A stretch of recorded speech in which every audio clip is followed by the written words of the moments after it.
And we are now live. Good afternoon and good morning and welcome to season 2 of Clear Conversations. My name is Geraint Jones and I'm Clear MNC Saatchi's Global Marketing Director. Today's conversation focuses on food, drink and consumer goods, discussing 3 clear strategies for growth in 2021 and is presented in partnership with TML Partners. It's great to see some old friends and new joining us from brands like Anheuser-Busch, PepsiCo, cereal partners, Nestle, HelloFresh, Kellogg's, PZ Cussons, GSK, in fact, over 200 brands from around the world. So welcome along. We're also streaming this session live on LinkedIn, so a warm welcome to our audience there too.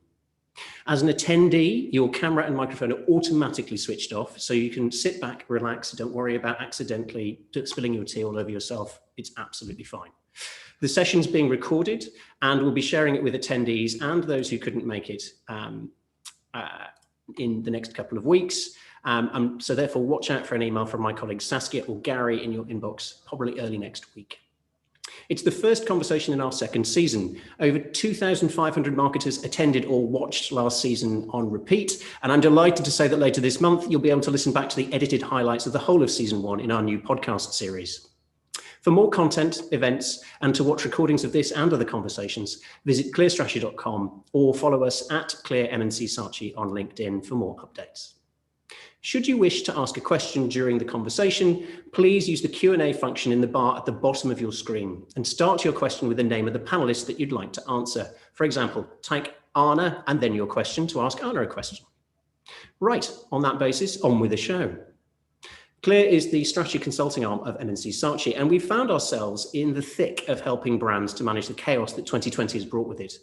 From future scenario planning to rapid, agile innovation, category strategy to portfolio management, brand repositioning to proposition development, we've been asked to help brands in a number of sectors to navigate a path through the choppy waters of marketing strategy in 2020.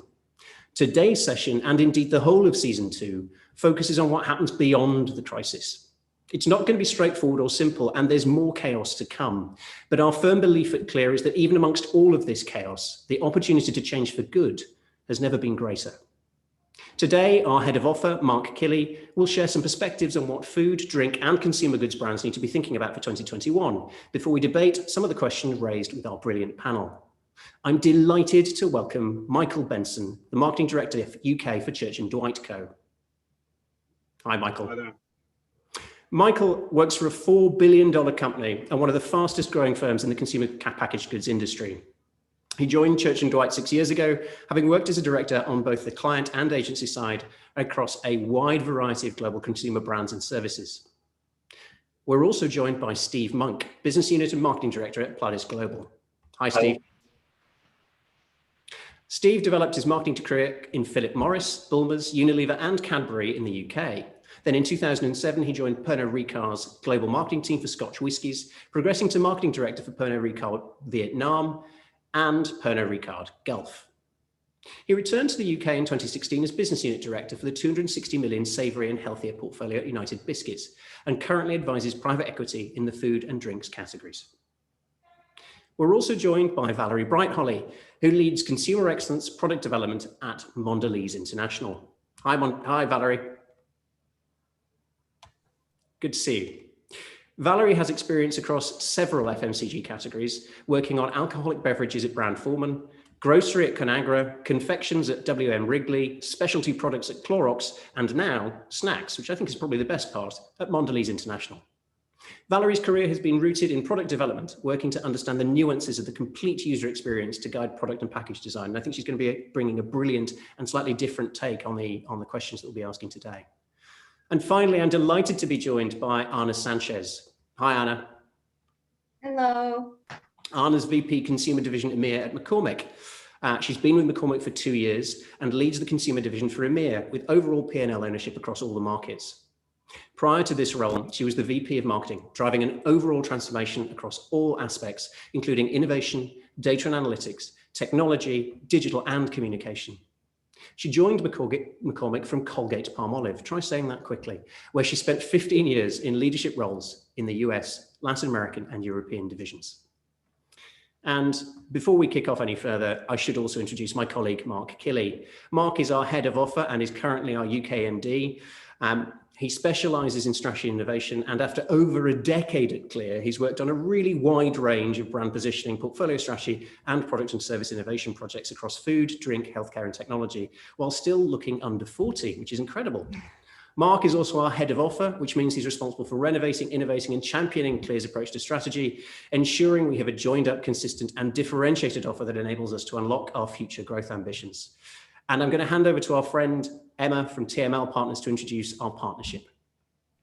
Thanks, Geraint. From TML Partners, I'd just love to wish a warm welcome this afternoon to everybody joining us. I believe we've got over 400 marketing leaders joining us today, which is fantastic to see. A huge thank you to our panelists, Valerie, Anna, Steve, and Michael for agreeing to take part this afternoon in sharing your thoughts and insights. I know we're in for a terrific session. For those of you who are not familiar with TML Partners, we're an executive search firm who specialise in senior and board level appointments across marketing and communications. I'm a senior consultant within the team, and my focus is on FMCG and retail. So from our side, we found it really encouraging in the last few months that clients are continuing to invest in business critical hires, which really illustrates, I think, the importance of marketing and communications as true drivers of growth, even in these challenging times. And it's great to be here this afternoon discussing the role that marketing leaders have in making some key and perhaps some tricky decisions coming into 2021. So we're really pleased to be partnering with Clear M&C Saatchi. I believe this is the fourth session we've shared. Earlier on this year, prior to lockdown, we ran a couple more intimate face-to-face CMO roundtable events, and more recently a webinar which focused on marketing leaders in the B2B sector. So it's great to be connecting again sort of here today. And now I'm going to pass back over to Mark, who's going to set the scene for our conversation this afternoon. Thank you very much, Emma. So I'm going to talk for about 10 minutes or so, and I just want to share our perspective on some of the challenges and opportunities as we look forward to 2021, before I then hand over to our panel to discuss. So today's conversation is all about how consumer goods firms can really pivot to growth as we look beyond the impact of COVID. And particularly, it's about the role that marketing leaders and the function as a whole can really play in driving and charting this path forward. So the first thing to discuss is, what do you do when everything has changed and then in other ways, actually nothing has changed? And there's a lot of pressure on businesses to, in fact, change everything. But the reality is that most businesses are really struggling to understand what has actually changed. How have consumers' needs, behaviours, attitudes really been impacted by COVID? And how will they continue to evolve over the next few years? And these are big questions which 6-7 months in really still remain unanswered for most businesses. But due to the pace of change, there really is a lack of the usual evidence and data that we normally rely on to answer these big questions. And the pressure to accelerate plans is greater than ever. There's an expectation for many marketing leaders to be changing the tyres while still driving the car. And that's putting everybody within the functions under a lot of pressure. But we believe there is still a big opportunity to drive growth. Marketing plays a key role within that. And that we believe, if you take a step back to decide and be clear on what you have to change, then there is real big opportunities ahead. So we want to share some of those opportunities for 2021 and the things that we think are worth changing.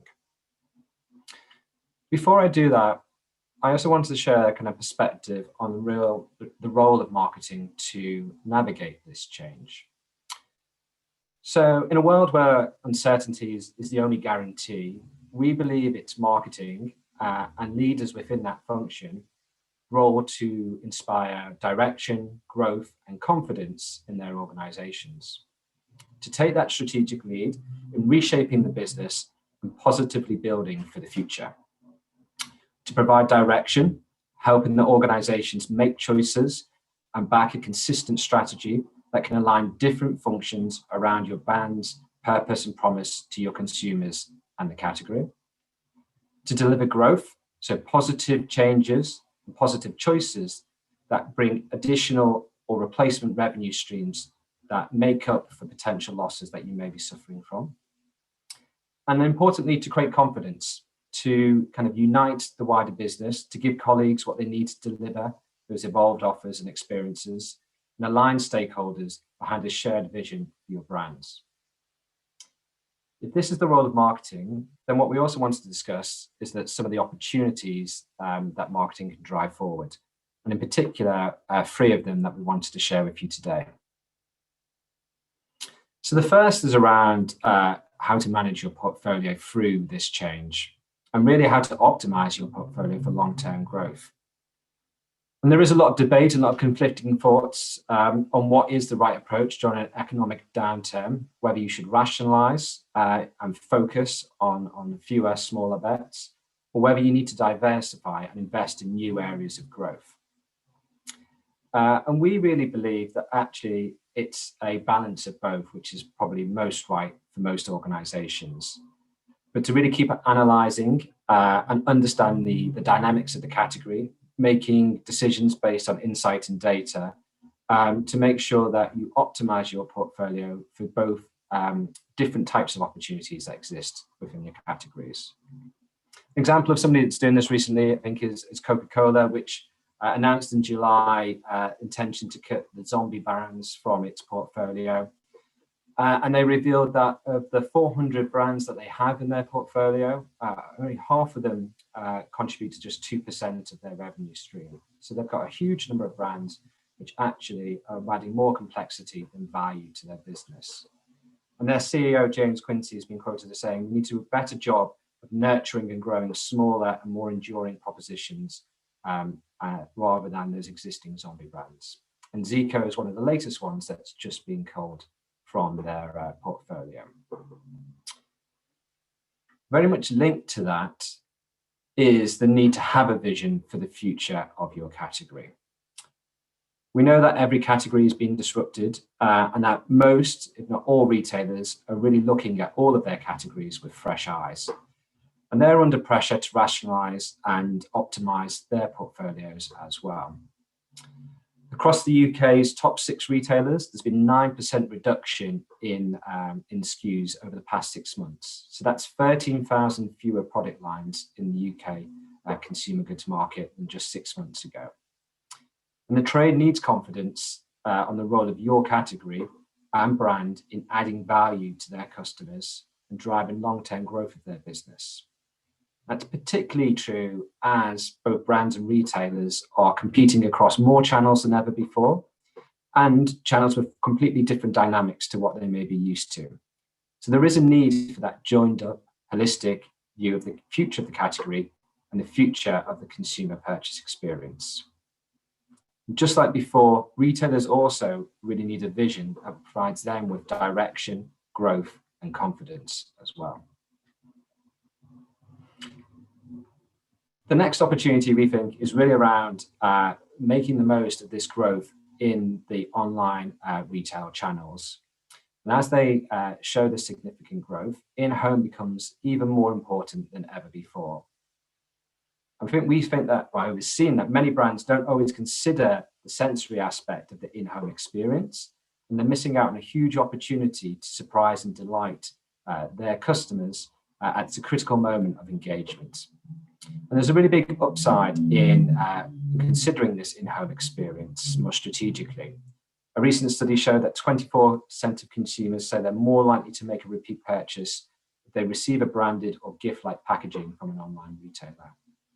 And through packaging innovation, there is really an opportunity to leverage those different sensory elements, sound, scent, tactile tools, in order to increase engagement and deliver a compelling brand experience at a real moment that matters. So an example of this was seen by SC Johnson, who own Glade, and in partnership with Walmart, they filled the typical packaging pillows that you receive in your brown delivery boxes with Glade scent. And that led to an 83% increase in sales in Walmart during its first week. So that sensory innovation can have a huge impact on sales.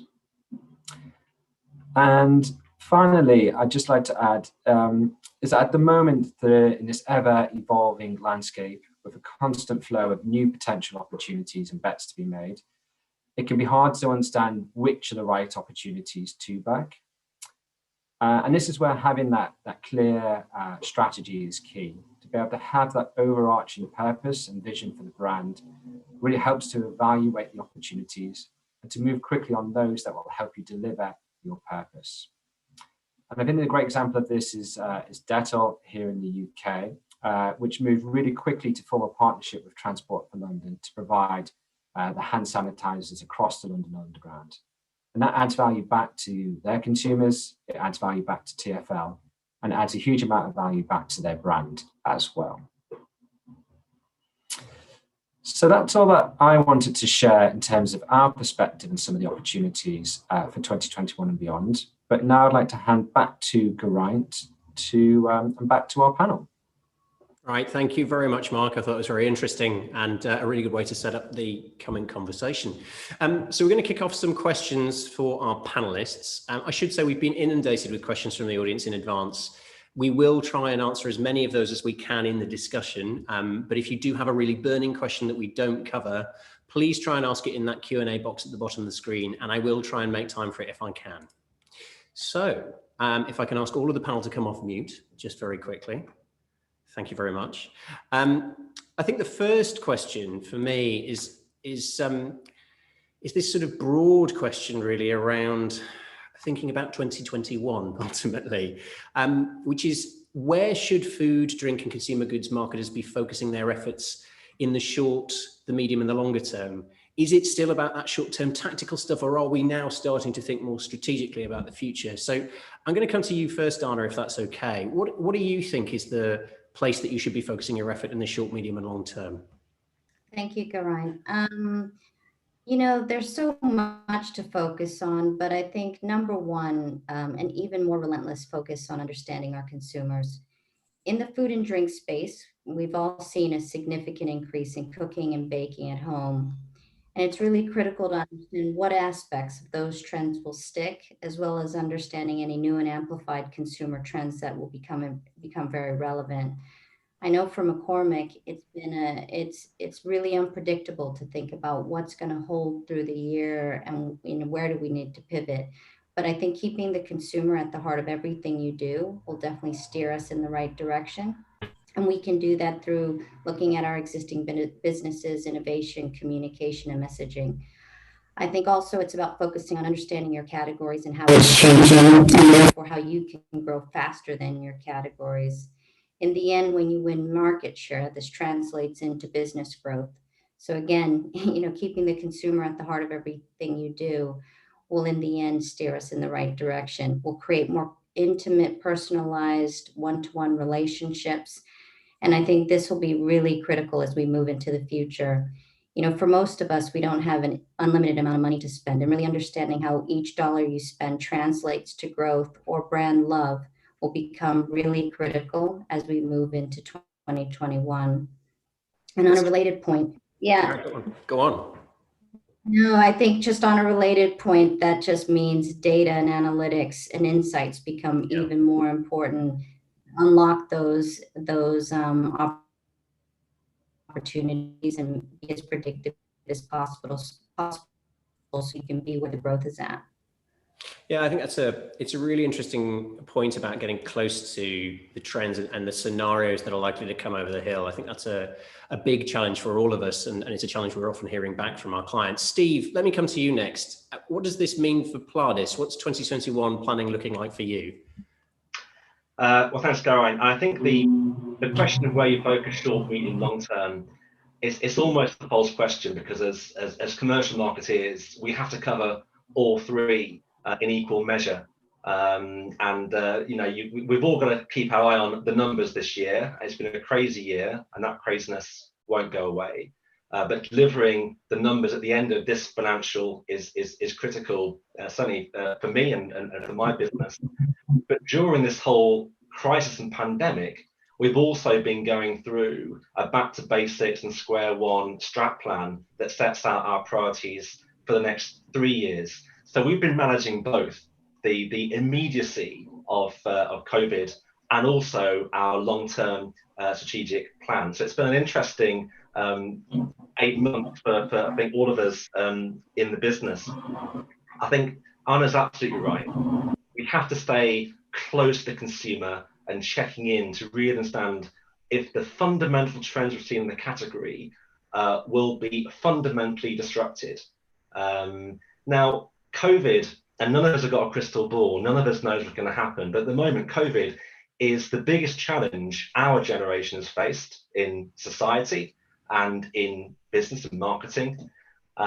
It's a huge kind of black, horrible spike, which has disrupted everything. But we may still find that long-term trends are disrupted but not changed. And so, you know, my expectation, but we have to check in with consumers all the time, is the long-term trends we're seeing, for instance, towards polarization of the food category into healthier, into premium, into more indulgence, in terms of the, again, multiple grocery versus discounters, again, premiumization versus value. Those trends are likely to continue, but let's stay close to consumer and make sure we're quite tight on that. But in terms of our strat plan, the strat planning assumptions are informed by COVID, but not driven by them, I'd say. Yeah, I think that's very true of many of our conversations. I could see Valerie nodding vigorously as she was listening to you talking about the fact that these longer term trends are going to remain hugely influential on our future planning. Valerie, do you want to jump in and talk about your own 2021 plans? Sure. Working on the consumer side, I definitely feel like, just like I think it was Steve who said, that the long-term trends are still there, and they're still there in full force. How we express them, how we execute against them might change just a little bit, but things like well-being and things like, you know, premium indulgence, that's going to be very important. Also, not just well-being from a nutrition standpoint and a health standpoint, but also sustainability is going to continue to be really important as we think about the impact on our planet. I know that previous to COVID, there had been several strategies put out in terms of sustainability with packaging and responsibility for snacking made right at our company. And those are still very much in place, making sure we're transparent about nutritional labeling, you know, making a commitment to portion control, and recyclability. I think one of the things that is in some of our favors as big CPGs is the change in consumer shifts to more trust for bigger brands. I think that's been one of the shifts that's really benefited a lot of big CPG companies, because previous to this, there had been more and more, you know, just looking at smaller startup brands and whatnot. I think that's still going to be there, but there was a little bit of a pendulum shift to being able to trust our bigger brands a little bit more. And that's one of the things that, you know, we can capitalize on by continuing to make sure we're reaching consumers where they are now, thinking about apertures, and making sure, like we said before, being really close to our consumers and making sure we're understanding their new behaviors and their new attitudes, because that's going to help us make sure we reach them in the right places and the relevancy. So while, you know, short-term and long-term are both very important, I think long-term, we keep on the trends, we keep thinking about it, but in short-term, we keep making sure we're watching how the attitudes and behaviors change, especially around e-commerce. How are they buying different pack sizes? You know, where are they buying their different, you know, impulse products now? How do we make sure we're watching what they're doing so that we can continue to deliver in the right place at the right time?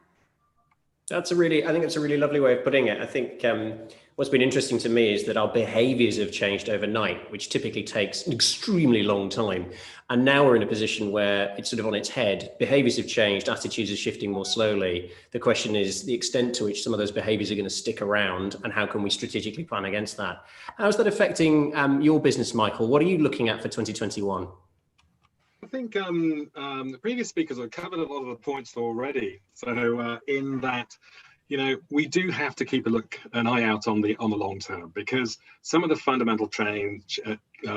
trends just are not changing, and that's something that we have to keep planning for. And this environment that's coming up actually represents a terrific opportunity for growth for quite a few different categories. So I'm dealing mainly in personal care and healthcare. A lot of those trends will continue, move towards naturality, looking for safer, more environmentally choices, and these will always be there. I think, as Valerie's just mentioned, it's how we express that and how we deal with that, going forward, which will apply. Really, the big challenge for next year is how can you deliver in the upcoming economic environment. So everyone's talking about COVID. We should stop talking about COVID. We should talk about recession. We're going into a recession where people's purchase behaviors are going to change. And how are we going to address those purchase behaviors? And how do we win in a tougher retail environment during that? So people are going to be looking for value. They will be shopping around more. That has real implication really for our channel strategies. And that's something that we're looking very, very closely at. And when we're looking in terms of what our consumers are looking for, they're making big choices between discretionary and sort of essential purchases. Where does your product or where do your brands lie? And obviously, discretionary purchases will become fewer and further between, in a cash-strapped household. And so then we have to start thinking really quite tactically. How are we going to be starting hitting key price points? How do we deliver value through different product formats, for example, and sizes? And how do we make some of our more expensive products more affordable to our consumers? And a very interesting point about big brands being more trusted. If you are going to spend your money, you want to spend it in a brand that you trust. And so that dependability, ensuring that you are bolstering trust amongst your user base, or for those people who are switching, they want to ensure they're buying the right one with the money that they have. So that really is an important piece, and ensuring that we're going to be driving need for those things that they might not be thinking about. So there's really actually quite a lot of tactical activity that has to happen next year. We're going to have to pivot quite a lot of the messaging and the way that we communicate, some of the activities that we're doing. But yes, we mustn't lose sight of the longer term. Sounds like it's going to be a busy year for everybody. I'm going to come to you next, Emma, because in a busy year, it often means you've got more need for good quality people. And yet we're all operating under constraints. We've seen the figures, 40,000 marketers made redundant in the last, or who've lost their jobs in the last few months, and 70,000, I think, around the world in some form of furlough. How do you plan for a 2021 that sounds incredibly busy and full of really challenging, quite interesting, both tactical and strategic needs in a world with fewer resources? So I was kind of thinking, so just listening to everything the panelists say, it's very much reflected in terms of what I speak to people about on a day-to-day basis. Everybody's thinking about the same thoughts and trying to tackle the same problems. I think sort of coming at it from a recruitment angle in the short term, I think it's really important for marketing leaders to be coaching your teams to be resilient and agile. I think you need to be having lots of discussions around expecting plans to change and to plan for the changes. And perhaps there's been a lot of discussion with people I've been talking to and what I hear today around about, perhaps needing to do more of a test and learn approach to campaign planning next year. And then also, as consumer sort of habits and behaviours are changing all the time at the moment, and with all the kind of various regional sort of lockdowns and things, I think teams are going to have to work quicker and smarter, perhaps a bit more like the startups and the scale-up sort of companies in terms of ways of working. I think in the midterm, I think there's going to be a need for people to be making sure they've got the right sort of skills in place in their teams. So I think it's going to be a greater emphasis, more so than ever before, in terms of performance marketing, more expertise in affiliate marketing, paid social, for example. And I think Anna or Valerie, you touched on this, getting closer to your consumer, and people are having very different experiences across the country, and indeed countries sort of globally. So having a really strong insights function, whether that's data analysts who are measuring sort of campaign performance, or I guess more sort of qualitative kind of insights really into really understanding not just how consumers are actually feeling, but their behaviours. And then finally, I was thinking more about, and again, Valerie, I think you were touching on this as well, I guess in terms of sort of employee attraction and sort of retention sort of issues, touching on what you were actually saying about, I think more than ever, not just consumers, but prospective employees and employees within businesses are really wanting to kind of work within businesses with a really values-led approach. So, you know, lots of the conversations I'm having with people looking for new roles or perhaps wanting to stay put is all around ethics and trust and kindness more than ever before at the moment. I think that's a lovely way to sort of wrap up the challenge around how do you help the marketing community at large to deliver the huge challenges that we're about to face as we head into the next year.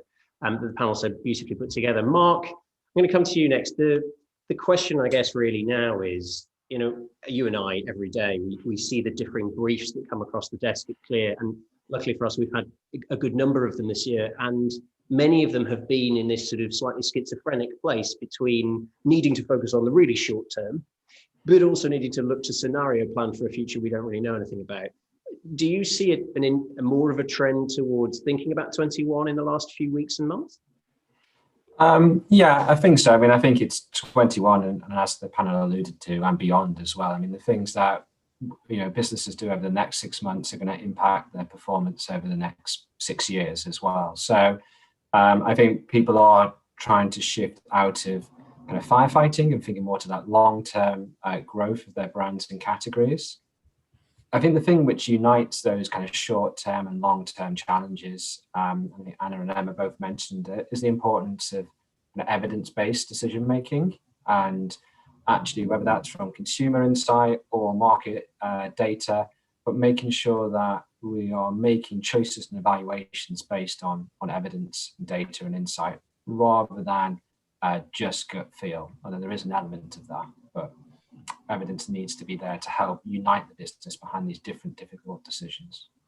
Yeah, I think it's a lovely way to jump onto the next question, really, which is, I'm going to come to you, Valerie, on this because you've nodded so furiously about these long-term trends. So I have a real interest in whether you think we're seeing entirely unexpected behaviours and needs, or whether actually 2020 simply accelerated the trends that already existed whilst perhaps sidelining others.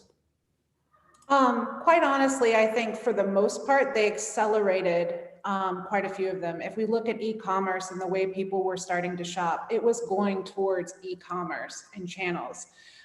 We were trying to be creative, and many of the companies I've seen with e-commerce of how do you actually design experiences that deliver, similar to the Walmart example that you gave. Now it's going to become more and more important to be experiential. Also to think about how, you know, in the past we've thought about the shopper at the shelf set. How do we actually think about the shopper at the user interface of our different e-commerce channels? But that again is something that's been more accelerated, and we've seen a lot of growth there, and different companies have had different executions across it. Again, I think well-being is going to continue to be important. How we go about it is really, you know, really up to, again, the channels and the transparency. You know, finally, I really liked what was said about, you know, this idea of value. Again, I think that was a trend that was coming. People were starting to think about where they're putting their dollars more and making sure they're getting the most out of the new products and the trials that they get of new products, or even get the most from the products that they know and trust, and making sure we deliver that all the time. So quality, making sure you're actually designing against a job to be done.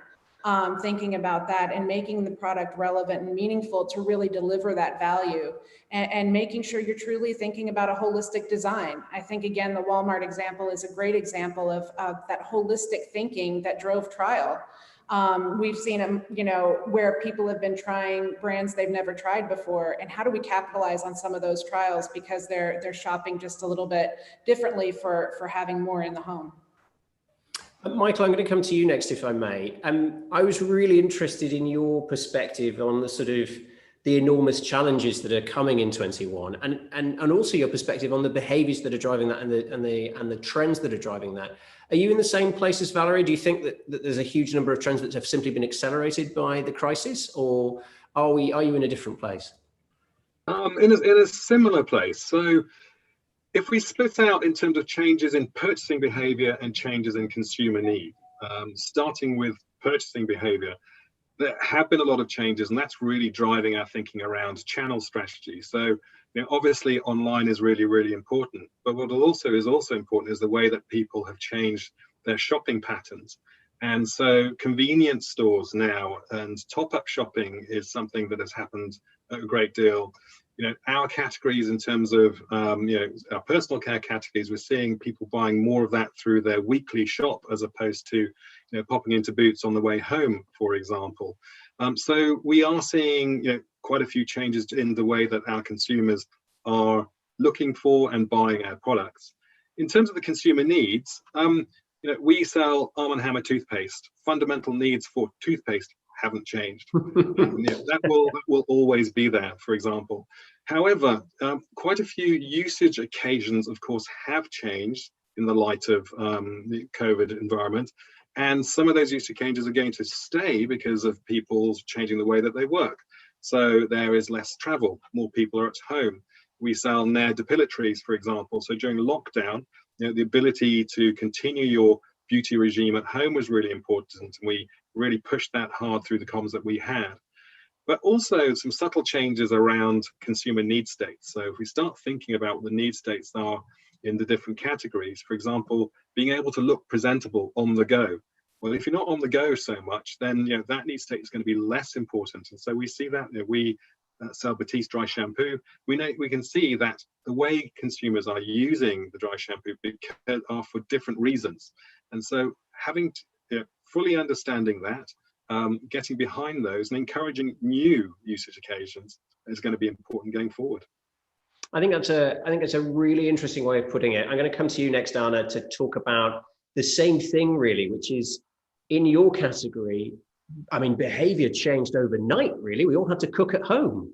I mean, I like cooking, but I think quite a lot of people found that terrifying. But for somebody at McCormick, that must have been both a wonderful thing to get involved with, but also quite intimidating, right?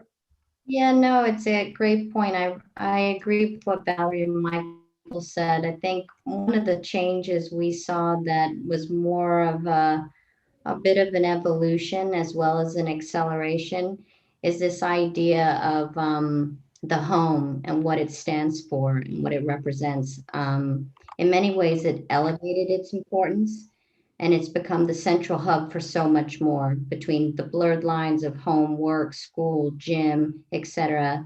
And cooking classes. We had a cooking event, but we did it remotely. So the amount of cooking and baking at home, the amount of searches we saw that said, what do I do with all this extra flour? What do I do with the pasta? What do I do with, really ripe bananas? It's like, we had to be there and present with recipes that says, here's what you do with banana bread. Here's what you do with your kids. Fun things to do baking at home with kids. So we really had to pivot to be relevant, given this new dynamic of what it meant to be at home, what it meant to be at home with your kids, or home alone, and what did that mean to give you inspiration. So I think there was an element of that was not just an acceleration, but a bit of an evolution.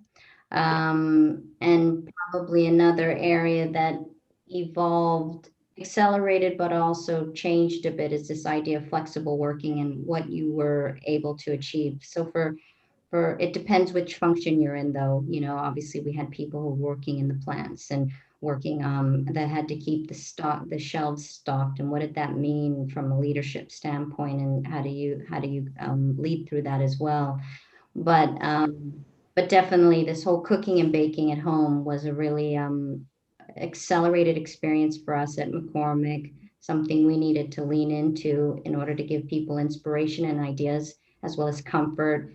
And Valerie, you mentioned this about the health and wellness aspect. Definitely there was that, people looking for turmeric ideas and what to do with, other healthy ingredients, but they were also looking for indulgence as well. So we saw the swing on both sides. So those would probably be a couple of the examples I would give on ways that things accelerated, but also evolved. So let's talk about how that's impacted portfolio decisions and whether you should, to Mark's point earlier in his little presentation, whether you should diversify or rationalize. Steve, I think Mark talked beautifully about diversification and rationalization, but in a category primarily dominated in your business by biscuits. What is it that you do in this context? Because I mean, I've eaten a lot of biscuits over lockdown. I can tell you that for an absolute fact. I think there's quite a lot of people on this call who will say the same. What do you do? Do you diversify? Do you think, well, actually, this is a huge opportunity for the business to do some interesting things, to challenge new formats, to do some testing, perhaps live in an interesting environment? Or do you think, well, actually, it's also an opportunity to think carefully about which parts of our portfolio really do perform? Well, I think during this COVID crisis, and to Mark's point, Michael's point, the recession that's now going to follow, we have to think very carefully about our portfolio in the short term versus the long term. So in terms of the impacts on COVID, some trends have accelerated, like indulgence and premiumization, and some trends have decelerated. Healthier has fallen through the floor. Clearly on the go has fallen through the floor. People are snacking more at home, and even sharing bags have gone up quite a lot. So, we have to figure out for next year, where do you place our bets? So for H2 this year, it's quite straightforward. Indulgence and premiumization is a trend, and therefore we've launched into markets.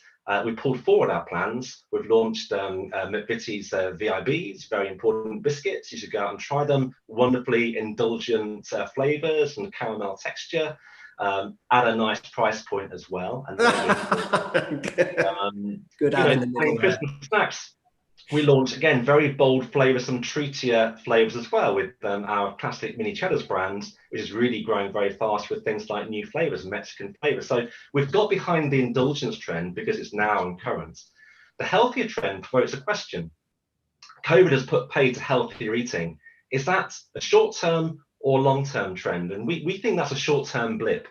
And we think people having indulged at home for the last 6 to 8 months will come out in January and regain that newfound interest in getting on your bike and getting down the gym and health. So we haven't paused in any way our development of healthier options. We may just put back the launches into January onwards next year. So those are the kind of immediate tensions and decisions about managing your portfolio. Yeah. And just to pick up on something that Michael and I are talking to, COVID has also given an opportunity for big brands, big mainstream brands, to regain that trust. Because one of the trends has been the absence of trust in big mainstream brands that became too corporate and too soulless. And authentic specialist brands with more authenticity and more passion and soul have done very, very well. Now, people are buying into bigger mainstream brands, not because they're suddenly falling in love with them again, because they're a safe bet for the whole family, and they're what's been on shelf. But I think it's a great opportunity for the big players to regain that trust, reinvest in emotional benefits. And to Michael's point, discounters and value is becoming more important. So making sure that you're investing product quality and not taking consumers for granted, as many brands frankly have for the last few years, I think is also really important. So 2021, continuing indulgence, a re-emergence of health, but also a chance to reassert that brand love that we all want consumers to feel for mainstream brands once more. Yeah, it's really interesting. We've had a question on LinkedIn actually about this sort of idea of kind of wealth or indulgence versus health. Which should we focus on as marketers as we head into 21? And I think there is that tension. I mean, you're absolutely right. Indulgence has come back in a big way, but at the same time, we've seen, and I know HelloFresh are joining us today, for example. We've seen HelloFresh, we've seen Gusto, we've seen all of these meal kits going through the roof. People just buying them to help themselves to cook at home, and they happen to be accidentally most of the time pretty healthy. You have to go quite deep into the Gusto menu, I've found, to find something really unhealthy, which is quite disappointing. I'm not sure if it's a tension or it's a polarization. I think this trend has been present for some time. It actually puts a lot of pressure on, let's say, mainstream brands that sit in the middle.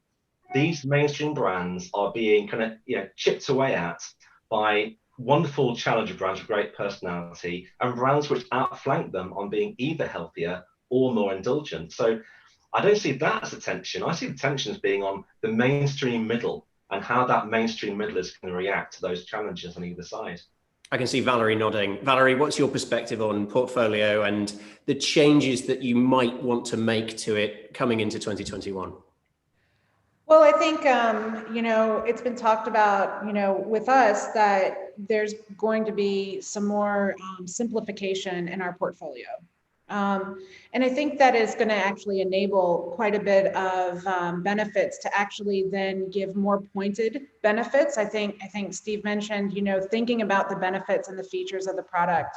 It's going to actually enable us to simplify our innovation a little bit more with some focus. It's going to enable us to simplify, our supply chain. One of the things that we noticed through COVID is the different challenges for supply chain and the factories, and keeping the shelves stocked, as Anna said. So this will also, enable making sure you've got the right supply chain in place, and it also is going to, help us meet our demand on core products. So, I think that the simplification is actually going to enable us to do better diversification, if that makes sense, and thinking about those long-term trends and the emotional benefits that Steve was mentioning, because those are going to become more and more important, whether it's the short term on indulgence or the longer term on well-being.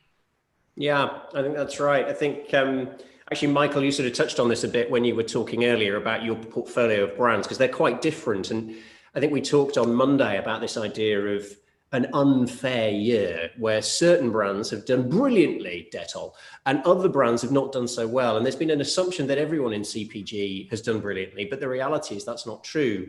If you've got a brand that's in sort of a place like Batiste, it's a very different challenge than if you've got a brand in a place like Arm & Hammer. So can I ask you a little bit about how you're managing that? Are you turning up investment in certain brands and moving investment down in others, but keeping a base level? What are you doing in terms of your investment strategies across those brands? Yeah, so the investment strategies, this is about prioritization, in the environment. So going back to, rationalization, rationalization is largely driven by the bottom line and less by consumer trends. So, can you support, for example, failing channels, or can you support low margin brands if you're being squeezed in other areas? We look at it more from a prioritization point of view. Diversification is something that we also look at because we want to be able to better differentiate what we do in the various channels so that we can maintain the price points, maintain margins. But really it is around, okay, so what are the brands that are thriving well in this environment? And we can see those that are offering really good at-home solutions are doing very well for us. So we have increased investment around that. But also those brands where we see the opportunity in this new environment, where perhaps we have to get our consumers to think slightly differently, create that demand in this new environment, in that new need state. So we have also been investing behind those brands where we think we can see actually the way that people are going to be working, living, buying, our current brand can address that opportunity very well. So we're going to invest behind that, invest behind the comms and the NPD to deliver against it.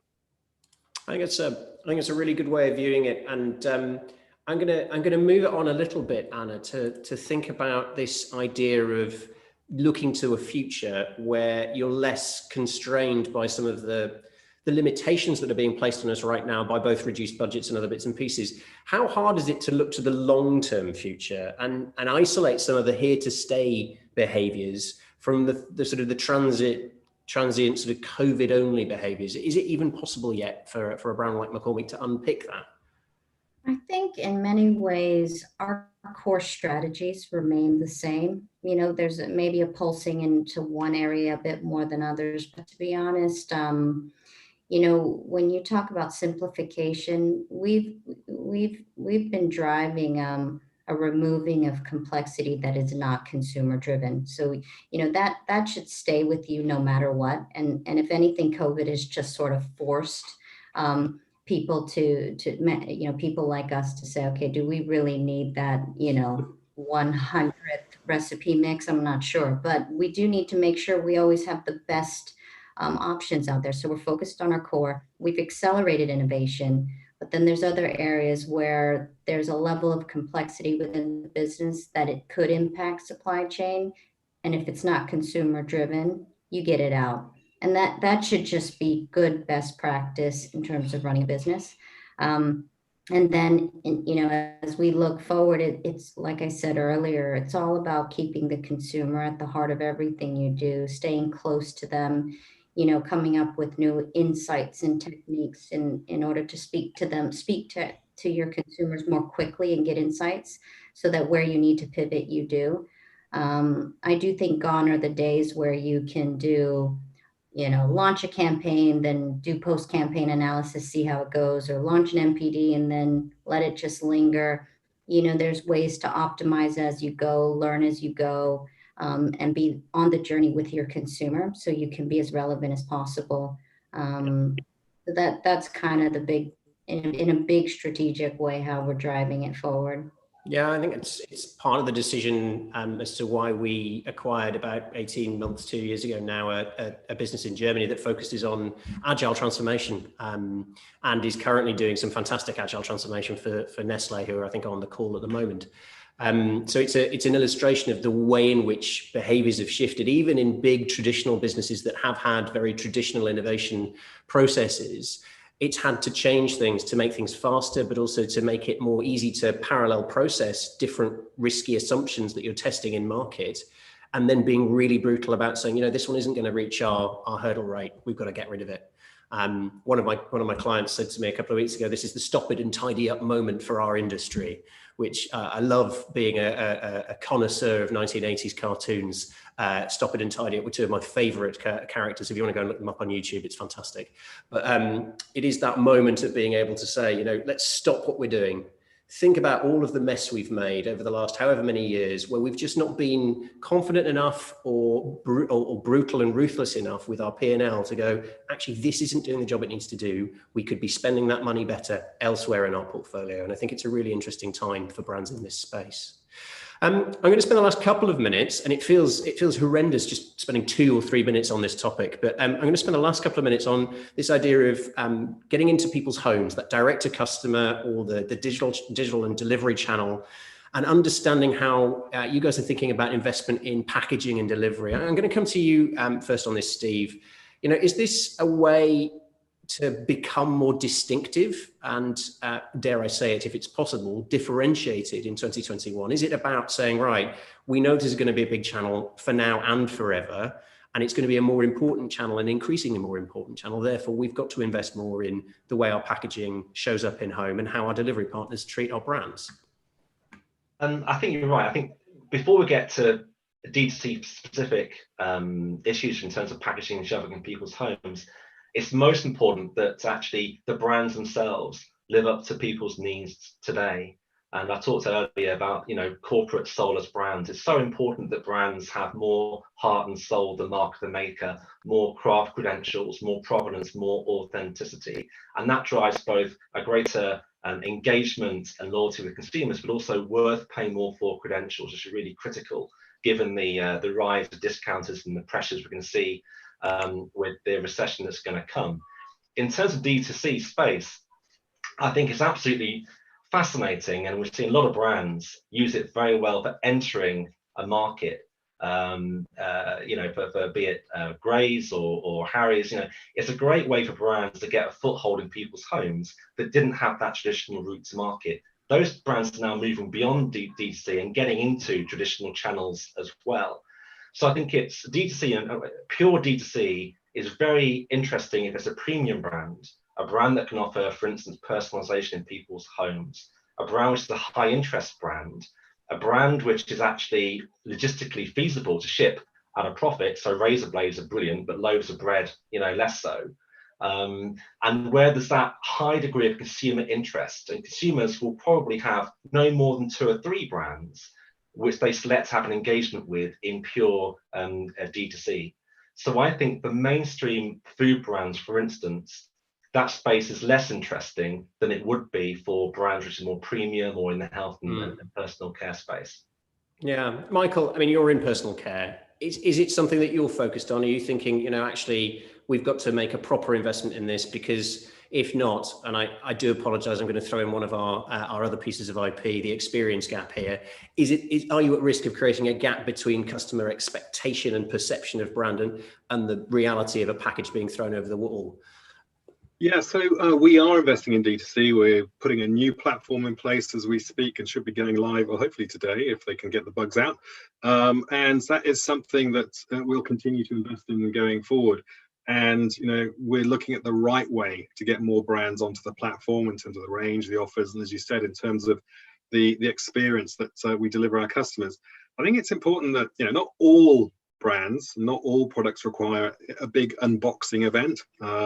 However, it is a real opportunity to ensure that you can ultimately get happy and loyal customers. How can you positively reinforce their choice and address any concerns or any dissonance that they had in terms of purchasing it? Satisfy them that they've got the product that's going to meet their benefits. And it's really important then also to ensure that you are helping your consumers get the most out of the product as well. So that's not necessarily about the box that it arrives in, but what goes with it.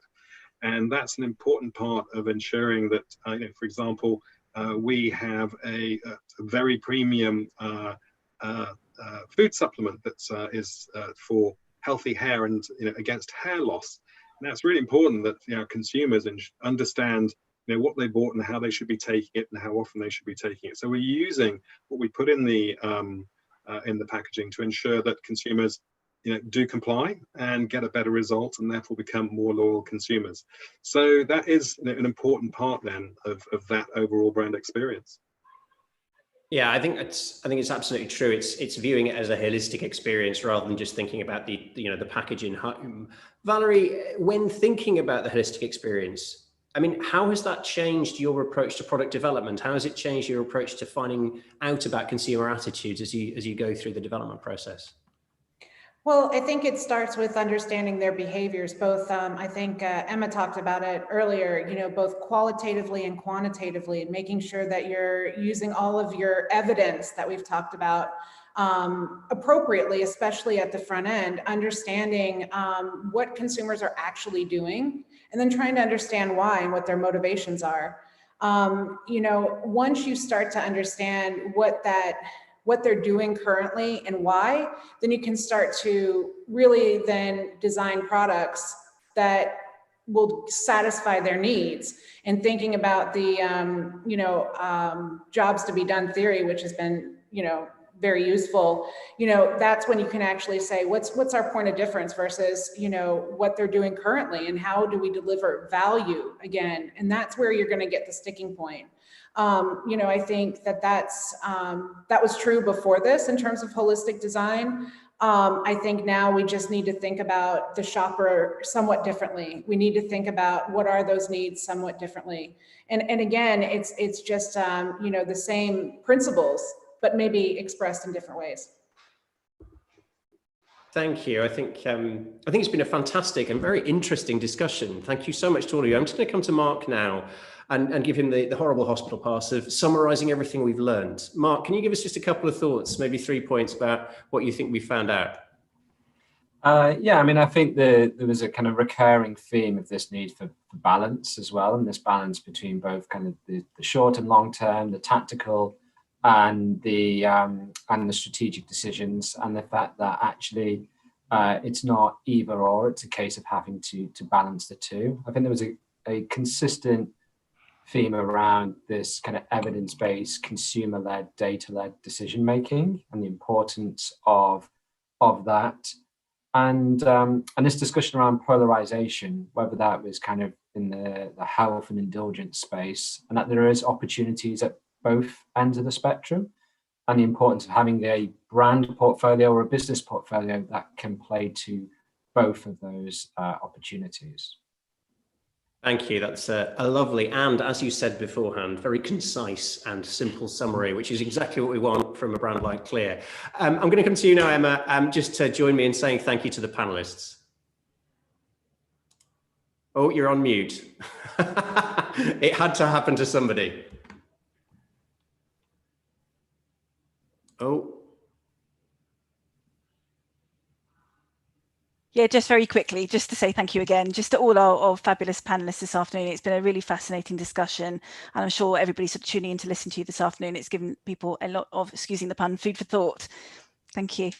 Thank you so much to all of you from Clear and from TML. And thank you to our fantastic audience as well for joining us on all of the different channels. We did successfully get up live on LinkedIn and on YouTube today. So I will make sure that the recordings come around to all of you who've been here today, and I'll share all that with you in the next couple of weeks. Thank you so much to everybody. To Valerie, thank you, Valerie. Thank you, Steve. Thank you, Anna, and thank you, Michael, and thank you to Mark and Emma as well. And thank you for joining Clear Conversations today. See you again soon. Thank you. Bye-bye.